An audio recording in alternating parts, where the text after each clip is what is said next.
The trigger is used to fire your nail gun. When the plastic trigger is depressed, it contacts the trigger valve, which fires the gun. Most problems with the trigger are the result of accidental damage, such as dropping the gun. Replacing the trigger is a repair that you can do yourself, and I'm going to show you how. Hi, I'm Mark Socha.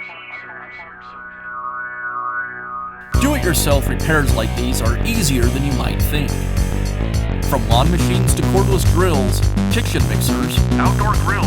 our how-to videos walk you through each repair from start to finish. So doing it yourself means never having to do it alone. Let's get started. I'll begin by removing the trigger from the nail gun. I'll use a punch to push the trigger pin free from the retainer. Then I'll remove the punch, remove the pin, and then I'll carefully remove the trigger, being careful to not lose the spring. Now I can install the new trigger assembly. Now I can reassemble the trigger and spring. I'll place the spring inside the opening on the trigger, compress the spring, and align both pieces with the nail gun.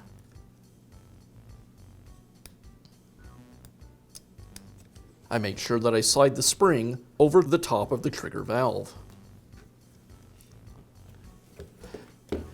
Then I'll insert the hinge pin through both the body and the trigger.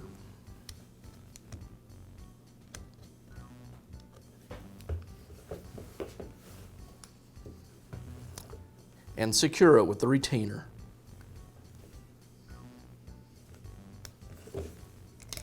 And that's how you can install a new trigger assembly in your nail gun. Be sure to check back often for new videos and expert advice. If you found this video helpful, give us a thumbs up And leave a comment.